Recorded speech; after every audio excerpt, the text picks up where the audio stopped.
Galim pradėti.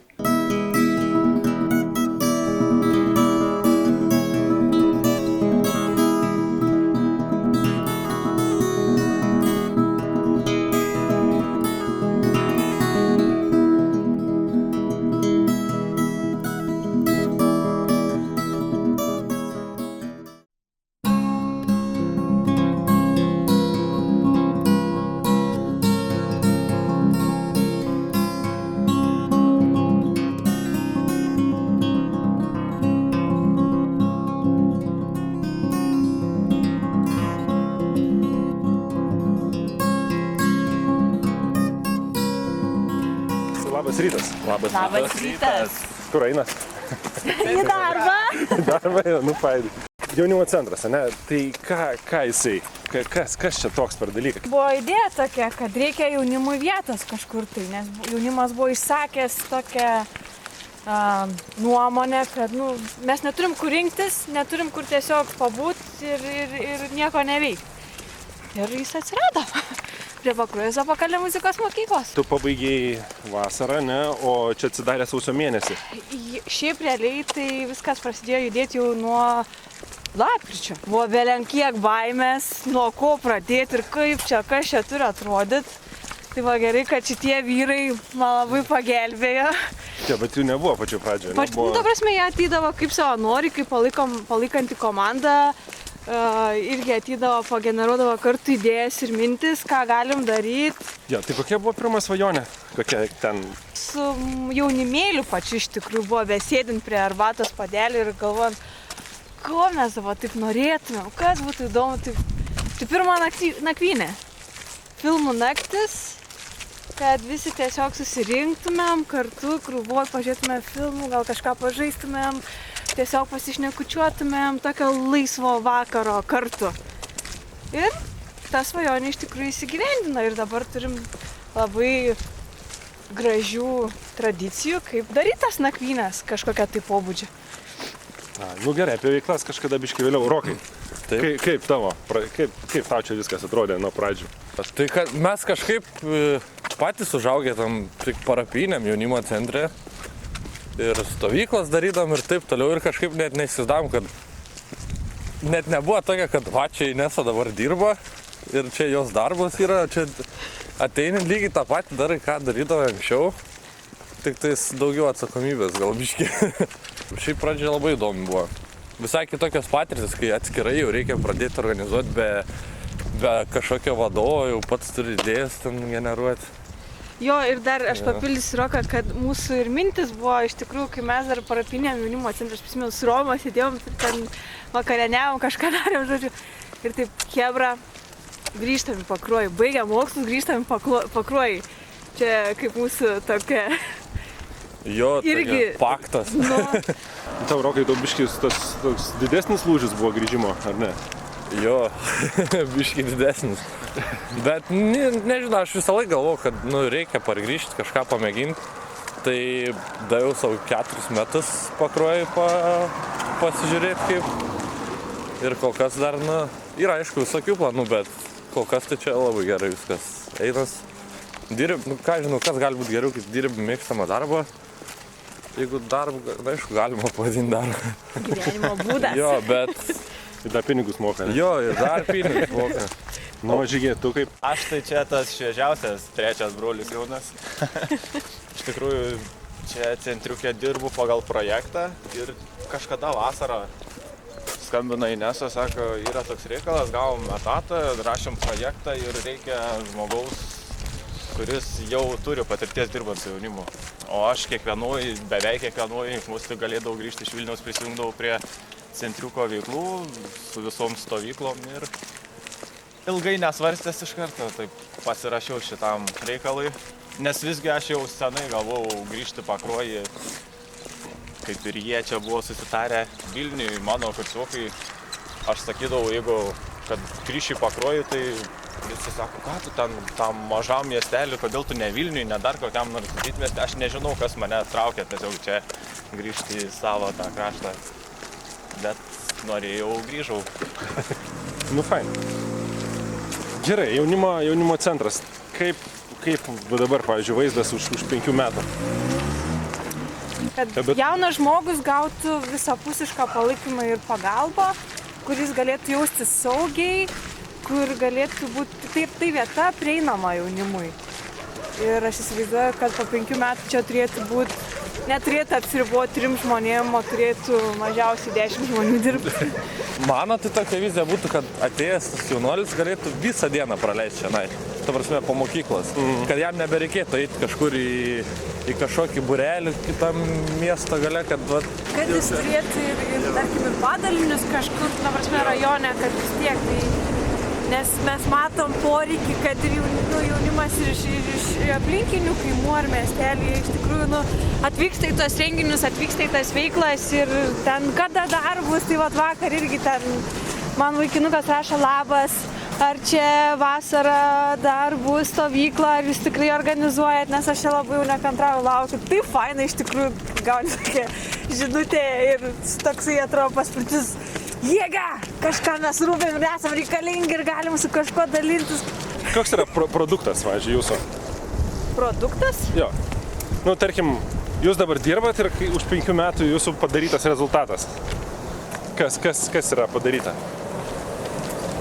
Daugiau verslų jaunimo, daugiau darbo vietų, kurie jaunimui, kuris čia galėtų sugrįžti. Verslas tai yra bene didžiausia galimybė sugrįžti čia į savo kraštą ir kažką daryti. Aš tai įsivaizduoju, kad Pakruojis turėtų būti vieta, kuri sutraukia atgal savo jaunimą, visą tą potencialą ir auga, gražėja.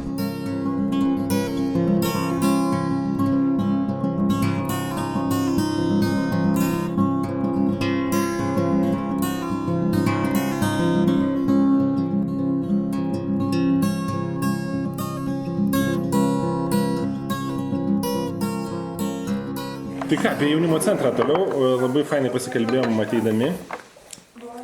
Ir dabar labai įdomu būtų, įsivardint, kas nesigauna. Gal, kad mes dar patys esame iš tikrųjų labai jauni. Ir realiai žiūrim tai, kas mum yra reikalinga, nors šiaip pagalvojus realiai tai yra labai jėga, nes tu žinai, ko tau reikia, ko tu nori, kaip jaunas žmogus suvoki, kad tas būtų kietai arba tas būtų kietai ir kaip to siekti. Nors tengiamės iš tikrųjų įsivardinti ir išsiaiškinti, ko reikia jaunam žmogui, kuris ateina čia. Vaikštai jaunimo centrą? Ne. Kas ten vyksta, tu negirdėjai? Ne. Jaunimo užnorinimas, pati ta motyvacija sklindant iš pačio jauno žmogaus vidaus. Kad aš noriu kažko tai, noriu vien ten trintis gatvėje ar ten butelį išgersi draugų, bet aš noriu kažko kitko išbandyti. Ir gal tas noras keisti kažką tai pačiam, kaip užauginti jauną žmogų, suteikti jam platesnį pamatymą, kad vis dėlto tu gali pasirinkti ir kitokį variantą, išbandyti tai, kas atrodo gal ir nelabai įdomu. Ir pažiūrėti visai žinai nieko, man tai patiko ir visai įdomu. Kaip dabar 3 žodžiais tą pasakytum? 3 žodžiais? Pasakyčiau, kad motyvacija vidinė. 3 žodžiais. Motyvacija. Kokia 8 jau gal. Sakinys. Dar kitas dalykas, tai manau, finansinė pusė iš tikrųjų yra sudėtinga. Tarkim, Čia vienintelė kliūtis jau čia yra. Labas. Dabar, ne? Pokylis tau jaučiasi pačiai, ar ne? Jaučiasi. Kad kažką užauginot, kažkas susikaupė, kažkokie raumenys užaugo, ar... Jaučiasi iš tikrųjų... Dabar Panas parapijinį jaunimo centrą atgaivina. Tai labai tai faina, kai realiai tu matai ten tuos kitus metodus, ar ten kažkokius tai pratimus, ar ten kažkokį renginį, tu matai, kaip juos strateguoja, kaip juos dėliojas, ar ten kažką ten. Tai nakvynę darom. Faina jėga, šaunuolės Panas ir palaikai visą širdim, kad varykit, nesustokit, nes tai yra jėga ir vežbelė kaip. Kitas dalykas, tai labai yra faina, kai grįžti jaunimas. Tai žinai, kas labai faina, kad tarkim tą patį pirmą kartą, kurie ateina ir tu sėdi prie arbatos ar kavos puodelį ir sako, žinai, nesam čia ateims ir buvims man kaip asmenybei, kaip savęs realizavimui ir savęs matymui labai daug davė. Sako, aš ateinu, tarkim, mane į studijas, aš jau nebesu tas toksai išsigandęs žmogus, jaunas, kuris nieko nesupranta ir nieko nesuvok. Aš turiu tą pasitikėjimą savim, pasitikėjimą savim, kuris, stovi stipriai ant kojų ir žinau, ko aš noriu. Aš, tarkim, ten noriu, žinau, kad save realizuoti, ten varau, savanoriauti kažkur, tai išbandyti kažkokią tai sritį, ar drąsiai reiškia savo nuomonę, kai savo kitu atveju sėdėčiau, gerai, taip. Ir faina, kai čia grįžti tuos pačius mūsų pasivakarojimus, pasibuvimus, tai ten, labai taip, jau kad nepamiršt, ką reiškia, vis tiek čia kažkokia yra trūkta, kad mes kaip ir jaunimo namai, kurios gali grįžti bet kada ir bet kas. Ir šitas vietas kaip atviro jaunimo centro tikslinė grupė, taip įvardinti reiktų. Realiai tai yra jauni žmonės, kurie dėl kažkokių tai priežasčių negali įsilieti į jaunų žmonių, kitų jaunų žmonių ratą, ar tiesiog neatranda save, kažkas neįdomu, yra atstumti, ar tiesiog tas blogiukas, kuriam duoti snukį. Ir šita vieta ir yra tam, sukoncentruotai taip, bet tiesiog iš tikrųjų, čia nežinau, čia rand kiekvieną save. Ir kartais tie, bad boys, tai jie... Juokitės, vyrai. Tie blogiukai, jie čia yra tie, kurie atein patys su idėjom ir mintim. Wow, kietai, kažko nori ir čia atėjo, pasakė, kad aš noriu ir darom, ir toks darom. Net nėra kažkokių klausimų, tai čia gal negaliu, gal net, jeigu ten turi planų savaitgalį, gerai, varom. Čia savaitgalį, kelsiu paskambintą, nebūsiu šį savaitgalį, nes čia fainiau.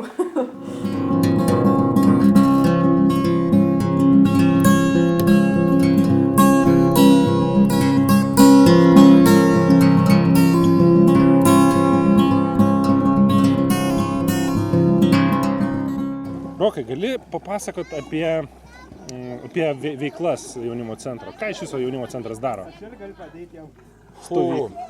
Stovykla? Stovykla. Kas dar?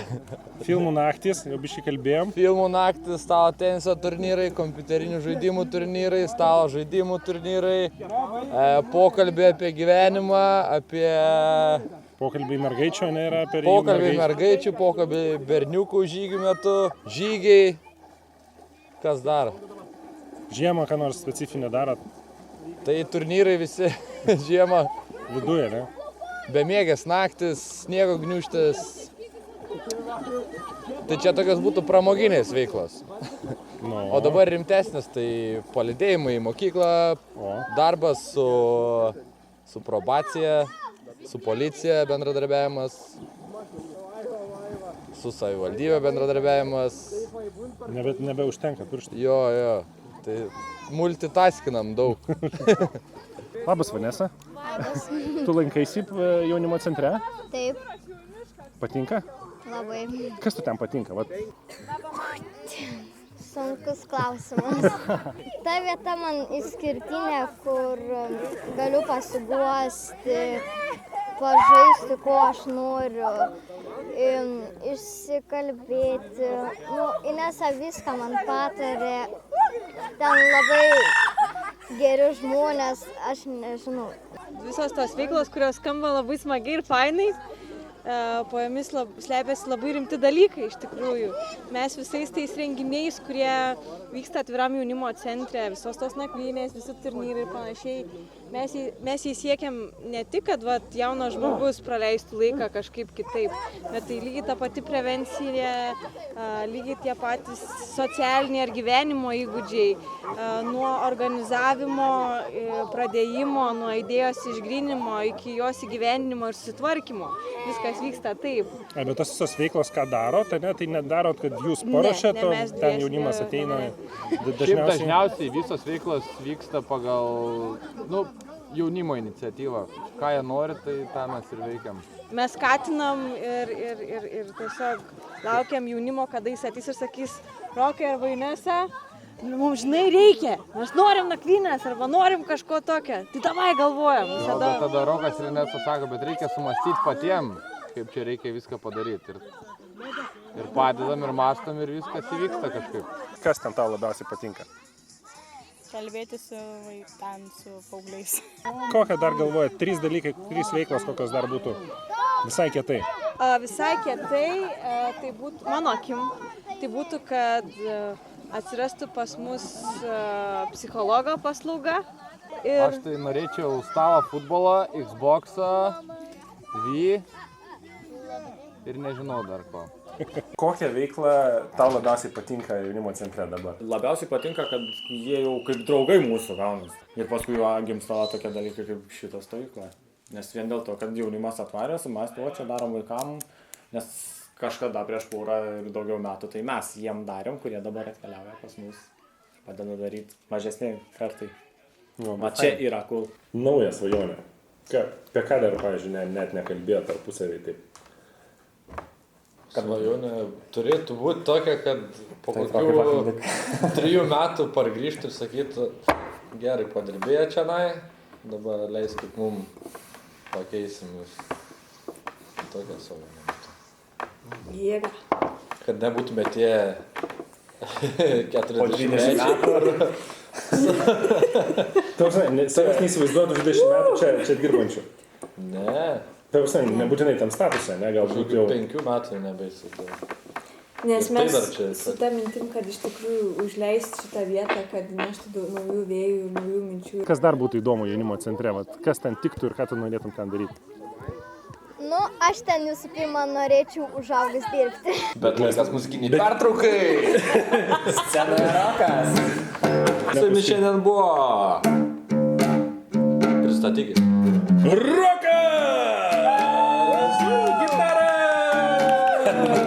Perkusija. Inesas. Su savai, Inesa, žodžiai! Ačiū!